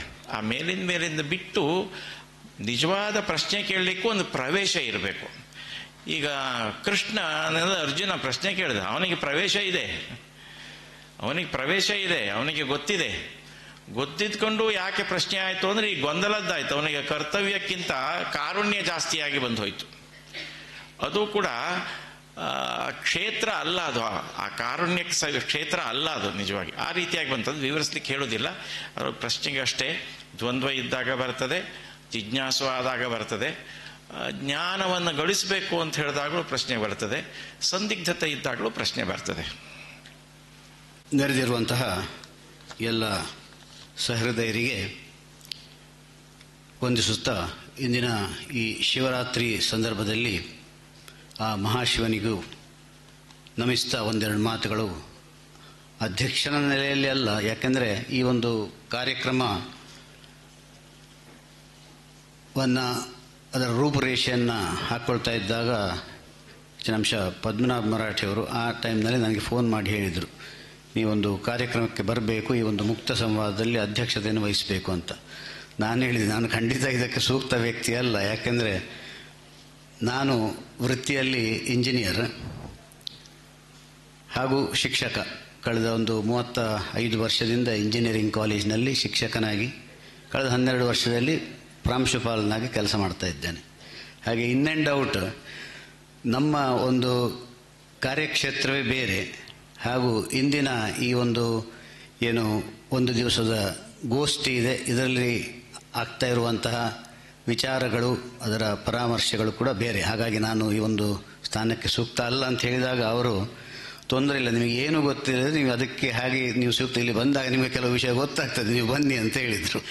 ಖಂಡಿತ ನಾನು ಇಲ್ಲಿ ಒಂದು 2:45 ಬಂದಾಗ ತೋಳ್ಪಾಡಿಯವರು ತಮ್ಮ ಒಳ್ಳೆಯ ಒಂದು ಭಾಗವತದ ಬಗ್ಗೆ ಮಾತುಗಳನ್ನು ಹೇಳ್ತಾ ಇದ್ರು. ಹಾಗೆ ಅದರ ನಂತರ ಈ ಒಂದು ಮುಕ್ತ ಸಂವಾದದಲ್ಲಿ ವಿನಾಯಕ ಹಂಪಿಹೊಳೆಯವರು ತಮ್ಮ ನೆನಪನ್ನು ಮೆಲುಕು ಹಾಕ್ತಾ ಗುರು ಶಿಷ್ಯ ಸಂಬಂಧಗಳ ಬಗ್ಗೆ ಅವರಿಗೆ ಅವರ ತಂದೆಯಿಂದ ಅನೇಕ ವಿಷಯಗಳು ಗೊತ್ತಾಯಿತು. ಹಾಗೂ ಅವರ ಅಕಾಡೆಮಿಕ್ಸ್ ಮತ್ತು ರಿಸರ್ಚ್ ಇದು ಒಂದು ಹಂತದಲ್ಲಿದ್ದರೆ, ಸಮಾಜದಲ್ಲಿ ಒಬ್ಬ ಪಂಡಿತ ಅಂತ ಕರೆಸಲ್ಪಡುವ ಒಬ್ಬ ವ್ಯಕ್ತಿ ಅದರಿಂದ ಹೊರಗಿದ್ದುಕೊಂಡು ನಿಜವಾಗಲೂ ಪಂಡಿತನಾಗಿರ್ತಾನೆ. ಹಾಗಾಗಿ ನಮ್ಮ ಹೊಸ ಶಿಕ್ಷಣ ಪದ್ಧತಿಯಲ್ಲಿ ಈ ಎರಡನ್ನು ಹೇಗೆ ಒಂದು ಗೂಡಿಸಿಕೊಂಡು ಹೋಗಬಹುದು ಅನ್ನುವ ಒಂದು ವಿಚಾರದಲ್ಲಿ ಹಂಪಿಹೊಳೆಯವರು ಸ್ವಲ್ಪ ಕೆಲಸ ಮಾಡಿದ್ದಾರೆ ಕರ್ನಾಟಕ ವಿಶ್ವವಿದ್ಯಾನಿಲಯದಲ್ಲಿ ಅಂತ ಹೇಳಿದರು. ಆ ವಿಷಯವನ್ನು ಇಟ್ಕೊಂಡು 1-2 ಮಾತುಗಳನ್ನು ಹೇಳಲಿಕ್ಕೆ ಬಯಸ್ತೇನೆ. 2000 ಹೊಸ ನ್ಯೂ ಎಜುಕೇಷನ್ ಪಾಲಿಸಿ ಬಂದಾಗ ಈ ಇಂಡಿಯನ್ ನಾಲೆಡ್ಜ್ ಸಿಸ್ಟಮ್ ಎನ್ನುವಂಥದ್ರ ಬಗ್ಗೆ ಒತ್ತು ಕೊಟ್ಟು ಅದು ಈಗಿನ ಆಧುನಿಕ ಶಿಕ್ಷಣ ಪದ್ಧತಿಯಲ್ಲಿ ಕೂಡ ಅದನ್ನು ಅಳವಡಿಸಿಕೊಳ್ಳಬೇಕು ಅಂತ ಒಂದು ವಿಚಾರ ಬಂದು ಅದನ್ನು ಈಗಾಗಲೇ ಕಾರ್ಯಗತಗೊಳಿಸಿದ್ದಾರೆ. ಅದೇ ರೀತಿ ಅನೇಕ ವಿಶ್ವವಿದ್ಯಾನಿಲಯಗಳಲ್ಲಿ ಇದರ ಬಗ್ಗೆ ಚರ್ಚೆಗಳು ನಡೀತಾ ಇವೆ, ಇದು ಬೇಕೋ ಬೇಡವಾ ಅಂತ. ಆದರೆ ಅನೇಕ ವಿದ್ಯಾಲಯಗಳಲ್ಲಿ ಇದನ್ನು ಆಲ್ರೆಡಿ ಇಂಟ್ರಡ್ಯೂಸ್ ಕೂಡ ಮಾಡಿದ್ದಾರೆ. ನಮ್ಮ ಇಂಜಿನಿಯರಿಂಗ್ ಕಾಲೇಜಿನಲ್ಲಿ ಕೂಡ ನಾವು 1-2 ವಿಷಯಗಳನ್ನು ನಾವು ನಮ್ಮ ಇಂಜಿನಿಯರಿಂಗ್ ವಿದ್ಯಾರ್ಥಿಗಳಿಗೆ ಕೂಡ ಕಲಿಸುವ ಪ್ರಯತ್ನವನ್ನು ಮಾಡ್ತಾ ಇದ್ದೇವೆ. ಕೆಲವು ವಿದ್ಯಾರ್ಥಿಗಳು ನಿಜಕ್ಕೂ ಅದನ್ನು ಅತ್ಯಂತ ಒಳ್ಳೆಯ ರೀತಿಯಲ್ಲಿ ಅದಕ್ಕೆ ಸ್ಪಂದಿಸ್ತಾ ಇದ್ದಾರೆ. ಸುಮಾರು 5-6 ವರ್ಷದ ಹಿಂದೆ ನಾವು ಈ ಯಕ್ಷಗಾನ ಎನ್ನುವ ಒಂದು ಸಬ್ಜೆಕ್ಟನ್ನು ಇಂಜಿನಿಯರಿಂಗ್ ವಿದ್ಯಾರ್ಥಿಗಳಿಗೆ ಕ್ರೆಡಿಟ್ ಬೇಸ್ಡ್ ಕೋರ್ಸ್ ಆಗಿ ನಾವು ಇಂಟ್ರಡ್ಯೂಸ್ ಮಾಡಿದ್ದೇವೆ. ಇದು ಇದರಲ್ಲಿ ಯಕ್ಷಗಾನ ಗೊತ್ತಿಲ್ಲದವರಿಗೆ ಮಾತ್ರ ಪ್ರವೇಶ, ಗೊತ್ತಿದ್ದವರು ಶಿಕ್ಷಕರಾಗಿ, ಅಂದರೆ ವಿದ್ಯಾರ್ಥಿಗಳೇ ಶಿಕ್ಷಕರಾಗಿ ಅವರಿಗೆ ಹೇಳಿಕೊಡಬೇಕು. ಒಬ್ಬರು ಶಿಕ್ಷಕರು ಇರ್ತಾರೆ ಬೇರೆ ಸೂಪರ್ವಿಷನಿಗೆ. ಇದು ಸಾಧಾರಣ 5 ವರ್ಷದಿಂದ ಸತತವಾಗಿ ನಡೀತಾ ಉಂಟು. ನಿಮಗೆ ಗೊತ್ತಿರಬಹುದು, ಕಾಲೇಜುಗಳಲ್ಲಿ ಅಥವಾ ವಿದ್ಯಾಸಂಸ್ಥೆಗಳಲ್ಲಿ ಯಾವುದೇ ಒಂದು ಸಬ್ಜೆಕ್ಟನ್ನು ಚೂಸ್ ಮಾಡಬೇಕಾದ್ರೆ ಅದು ರಿಜಿಸ್ಟ್ರೇಷನ್ ಮಾಡಬೇಕಾಗ್ತದೆ ಫಸ್ಟಿಗೆ. ಇದನ್ನು ನಾವೀಗ ಆನ್ಲೈನ್ ರಿಜಿಸ್ಟ್ರೇಷನ್ ಮಾಡ್ತೇವೆ. ಆನ್ಲೈನ್ ರಿಜಿಸ್ಟ್ರೇಷನ್ ಓಪನ್ ಆಗಿ 2 ನಿಮಿಷದಲ್ಲಿ ನಮ್ಮಲ್ಲಿ 50 ಸೀಟ್ ಇರುವುದು, ಅದಕ್ಕೆ 50 ಸೀಟುಗಳು ಭರ್ತಿ ಆಗ್ತವೆ. ಯಾಕಂದ್ರೆ ನನಗೂ ಅದರ ಬಗ್ಗೆ ಏನೋ ಸ್ವಲ್ಪ ಕಲಿಬೇಕು ಅಂತ ಉತ್ಸಾಹ ಈಗಿನ ವಿದ್ಯಾರ್ಥಿಗಳಲ್ಲಿ ಕಂಡು ನಮಗೆ ತುಂಬ ಸಂತೋಷ ಆಗಿದೆ. ಅಷ್ಟೇ ಅಲ್ಲ, ಈ ಸಂಗೀತ ಇರ್ಬೋದು ಅಥವಾ ಯೋಗ, ಈ ಎಲ್ಲ ಸಬ್ಜೆಕ್ಟ್ಗಳನ್ನು ನಾವು ಇಂಜಿನಿಯರಿಂಗ್ ವಿದ್ಯಾರ್ಥಿಗಳಿಗೆ ಕೂಡ ನಾವು ಹಾಕಿಕೊಟ್ಟಿದ್ದೇವೆ. ಇದೆಲ್ಲರ ಮೂಲ ಇಂಡಿಯನ್ ನಾಲೆಜ್ ಸಿಸ್ಟಮನ್ನು ಭಾರತೀಯ ಆಧುನಿಕ ಥರದ ವಿದ್ಯಾಭ್ಯಾಸದಲ್ಲಿ ಅಳವಡಿಸಿಕೊಳ್ಳಬೇಕು ಅನ್ನುವಂಥ ಒಂದು ಏನು ಪ್ರಸ್ತಾಪ ಬಂದಾಗ ಅದರಲ್ಲಿ ಹಂಪಿಹೊಳೆಯಂತಹ ಅನೇಕರು ಅದಕ್ಕೆ ಶ್ರಮ ವಹಿಸಿ ನಮ್ಮ ಸರ್ಕಾರದ ಮನವೊಲಿಸಿ ಅದನ್ನು ಸೇರಿಸಿದ್ದಾರೆ ಅಂತ ನಾನು ಈ ಸಂದರ್ಭದಲ್ಲಿ ತಿಳಿಸಲಿಕ್ಕೆ ತುಂಬ ಸಂತೋಷ ಪಡ್ತಾ ಇದ್ದೇನೆ. ಅದೇ ರೀತಿ ವಿದ್ವಾನ್ ಚಂದ್ರಶೇಖರ ಭಟ್ರು ತುಂಬ ಹಿರಿಯರು. ಅವರು ಶಿವರಾತ್ರಿಯ ಮಹತ್ವ, ಶಿವ ಮಹಿಮೆಯ ಬಗ್ಗೆ ತುಂಬ ಚೆನ್ನಾಗಿ ಮಾತಾಡಿ, ನನಗೆ ಆ್ಯಕ್ಚುಲಿ ಅವರ ಮಾತು ಇನ್ನು ತುಂಬ ಹೊತ್ತು ಕೇಳಿಸ್ಬೇಕಂತ ಅನಿಸ್ತಾ ಇತ್ತು. ಆದರೆ ಸಮಯದ ಅಭಾವದಿಂದಾಗಿ ಅವರು ಚುಟುಕಾಗಿ ತುಂಬ ಸುಂದರವಾಗಿ ತಿಳಿಸಿದರು. ಅದೇ ರೀತಿ ನಿವೇದಿತಾ ಅವರು ನುಡಿದಂತೆ ನಡೆದ ಹಂಪಿಹೊಳೆಯವರು ಅನ್ನುವುದನ್ನು ಒಂದು ಸಣ್ಣ ಏನೊಂದು ಸಂಗತಿ ನಡೀತೋ, ಅವರು ರಾಯಚೂರಿನಿಂದ ಅವರ ಇಲ್ಲಿಗೆ ಬಾಗಲಕೋಟೆಗೆ ಬರ್ತಾ ಇರುವಾಗ ಅದನ್ನು ಒಂದು ಚಂದವಾಗಿ ತಿಳಿಸಿಕೊಟ್ರು. ಅಂದರೆ ಈ ಎಲ್ಲ ನೆನಪುಗಳನ್ನು ಮೆಲುಕು ಹಾಕ್ತಾ ಇಂತಹ ಒಬ್ಬ ವಿಶ್ವನಾಥ ಹಂಪಿಹೊಳೆಯವರ ಅತ್ಯುತ್ತಮ ಕೆಲಸವನ್ನು ವಿಮರ್ಶಾತ್ಮಕ ದೃಷ್ಟಿಯಲ್ಲಿ ವಿಮರ್ಶಿಸ್ತಾ ಮುಂದಿನ ಪೀಳಿಗೆಗೆ ಇದರಿಂದ ನಾವು ಯಾವ ರೀತಿಯ ಒಂದು ಸಂದೇಶವನ್ನು ಕೊಡಬಹುದು ಅನ್ನುವ ಒಂದು ನಿಟ್ಟಿನಲ್ಲಿ ಇಂದಿನ ಈ ಒಂದು ಕಾರ್ಯಕ್ರಮವನ್ನು ಹಮ್ಮಿಕೊಂಡಂತಹ ಸಂಸ್ಕೃತ ಶೋಧ ಸಂಸ್ಥಾನ ಶಿರಸಿ ಹಾಗೂ ಅಖಿಲ ಕರ್ನಾಟಕ ಸಂಸ್ಕೃತ ಪರಿಷತ್ ಈ ಎರಡು ಸಂಸ್ಥೆಗಳಿಗೆ ನಾನು ಆಭಾರಿಯಾಗಿದ್ದೇನೆ. ಅದೇ ರೀತಿ ಈ ಒಂದು ಕಾರ್ಯಕ್ರಮದಲ್ಲಿ ಭಾಗವಹಿಸ್ತಾ ನನಗೂ ಒಂದು ಸಣ್ಣ ಮಟ್ಟಿನ ಇನ್ಪುಟ್ಸ್ ಈ ಒಂದು ಸಮಾರಂಭದಿಂದ ಈ ಒಂದು ಕಾರ್ಯಕ್ರಮದಿಂದ ಸಿಕ್ಕಿದೆ. ಆ್ಯಕ್ಚುಲಿ ನಮ್ಮ ನಿಟ್ಟೆ ಯೂನಿವರ್ಸಿಟಿಯಲ್ಲಿ ಅಥವಾ ವಿಶ್ವವಿದ್ಯಾನಿಲಯದಲ್ಲಿ ಕಳೆದ 1 ತಿಂಗಳ ಹಿಂದೆ ನಾವು ಇಂಡಿಯನ್ ನಾಲೆಜ್ ಸಿಸ್ಟಮ್ ಅನ್ನುವ ಒಂದು ವಿಭಾಗವನ್ನೇ ತೆರೆದಿದ್ದೇವೆ. ಅದರ ಮೊದಲನೆಯ ಒಂದು ಕಾರ್ಯಕ್ರಮ ಹೆಚ್ಚಿನಂಶ ಮಾರ್ಚ್ನಲ್ಲಿ ನಮ್ಮ ಕಾಲೇಜಿನಲ್ಲಿ ನಡೀಲಿಕ್ಕಿದೆ. ಇದರ ವಿಷಯ ಪದ್ಮನಾಭ ಮರಾಠಿಯವರಿಗೂ ಗೊತ್ತಾಗಿದ್ದಿರಬೇಕು, ಇಲ್ಲದೆ ನಾನು ಅವರನ್ನು ಕಾಂಟ್ಯಾಕ್ಟ್ ಮಾಡುವಂತಿದ್ದೆ. ಅದೊಂದು 2 ದಿನದ ಕಾರ್ಯಕ್ರಮ ನಾವು ಮಾಡುವ ಅಂತಿದ್ದೇವೆ. ಆ ಒಂದು ಕಾರ್ಯಕ್ರಮಕ್ಕೂ ಕೂಡ ನಾನು ಪದ್ಮನಾಭ ಮರಾಠಿಯವರ ಮೂಲಕ ತಮಗೆಲ್ಲರಿಗೂ ಇನ್ವಿಟೇಷನನ್ನು ಕಳಿಸ್ತೇನೆ. ಯಾಕೆಂದರೆ ಇಂಥ ಕಾರ್ಯಕ್ರಮಗಳು ಕಾಲೇಜ್ ಲೆವೆಲ್ನಲ್ಲಿ ನಡೆದಾಗ ಕಾಲೇಜು ವಿದ್ಯಾರ್ಥಿಗಳಿಗೂ ಒಂದು ನಮ್ಮ ಭಾರತೀಯ ಜ್ಞಾನದ ಬಗ್ಗೆ, ಜ್ಞಾನ ಭಂಡಾರದ ಬಗ್ಗೆ ಅನೇಕ ವಿಷಯಗಳು ತಿಳಿಲಿಕ್ಕೆ ಸಹಾಯವಾಗ್ತದೆ. ಹಾಗೂ ಮುಂದಿನ ದಿನಗಳಲ್ಲಿ ಖಂಡಿತ ನಮ್ಮ ಒಂದು ಭಾರತೀಯ ಏನು ಎಜುಕೇಷನ್ ಸಿಸ್ಟಮ್ ಇದೆಯಲ್ಲ, ಅದು ಒಂದು ಸರಿಯಾದ ದಿಕ್ಕಿನಲ್ಲಿ ನಡೀಲಿಕ್ಕೆ ಕೂಡ ಅದು ಅನುಕೂಲವಾಗ್ತದೆ ಅನ್ನುವಂಥ ಒಂದು ಭರವಸೆಯನ್ನು ಇಟ್ಕೊಳ್ಳುತ್ತಾ ಕಳೆದ ಜನವರಿ 7ರಂದು ಪ್ರೊಫೆಸರ್ ವಿಶ್ವನಾಥ್ ಹಂಪಿಹೊಳಿಯವರು ದೈವಾಧೀನರಾದರು ಅಂತ ಅವರ ಮಗ ವಿನಾಯಕ್ ಹಂಪಿಹೊಳಿಯವರು ತಿಳಿಸಿದರು. ಅವರ ಒಂದು ನೆನಪಿನಲ್ಲಿ ಈ ಒಂದು ಕಾರ್ಯಕ್ರಮವನ್ನು ನಡೆಸಿರುವಂತಹ ನಿಮಗೆಲ್ಲರಿಗೂ ಧನ್ಯವಾದಗಳನ್ನು ತಿಳಿಸ್ತಾ ಈ ಒಂದು ಕಾರ್ಯಕ್ರಮದಲ್ಲಿ ನನಗೂ ಒಂದು ಅವಕಾಶವನ್ನು ಕೊಟ್ಟದಕ್ಕೆ ಕೂಡ ನಿಮಗೆ ಧನ್ಯವಾದಗಳನ್ನು ತಿಳಿಸ್ತಾ ನನ್ನ 2 ಮಾತುಗಳನ್ನು ಮುಗಿಸ್ತೇನೆ. ನಮಸ್ಕಾರ. ನಿರಂಜನ್ ಚಿಪ್ಳುಂಕರ್ ಇವರಿಗೆ ನೆನಪಿನ ಕಾಣಿಕೆಯನ್ನು ನೀಡಬೇಕಾಗಿ ಕೇಳಿಕೊಳ್ತಾ ಇದ್ದೇನೆ. ಅದೇ ರೀತಿ ಪ್ರೊಫೆಸರ್ ವಿಶ್ವನಾಥ್ ಕೆ ಹಂಪಿಹೊಳೆ ಇವರ ಸುಪುತ್ರರಾದಂತಹ ವಿನಾಯಕ ಹಂಪಿಹೊಳೆ ಇವರಿಗೂ ಕೂಡ ಸ್ಮರಣಿಕೆಯನ್ನು ನೀಡಿ ಗೌರವಿಸಬೇಕಾಗಿ ಕೇಳಿಕೊಳ್ತಾ ಇದ್ದೇನೆ. ಅದೇ ರೀತಿ ವಿದ್ವಾನ್ ಶ್ರೀ ಚಂದ್ರಶೇಖರ್ ಭಟ್ ಇವರಿಗೂ ಕೂಡ ನೆನಪಿನ ಕಾಣಿಕೆಯನ್ನು ನೀಡಿ ಗೌರವಿಸಬೇಕಾಗಿ ಕೇಳಿಕೊಳ್ತಾ ಇದ್ದೇನೆ. ವೇದಿಕೆಯಲ್ಲಿರುವ ಗಣ್ಯರಿಗೂ ಕೂಡ ಒಂದೇ ಮಾತಿನಲ್ಲಿ ಧನ್ಯವಾದಗಳನ್ನು ಅರ್ಪಿಸುತ್ತಾ ಇನ್ನು ಮುಂದೆ ಸಮಾರೋಪ ಸಮಾರಂಭ 5 ನಿಮಿಷದಲ್ಲಿ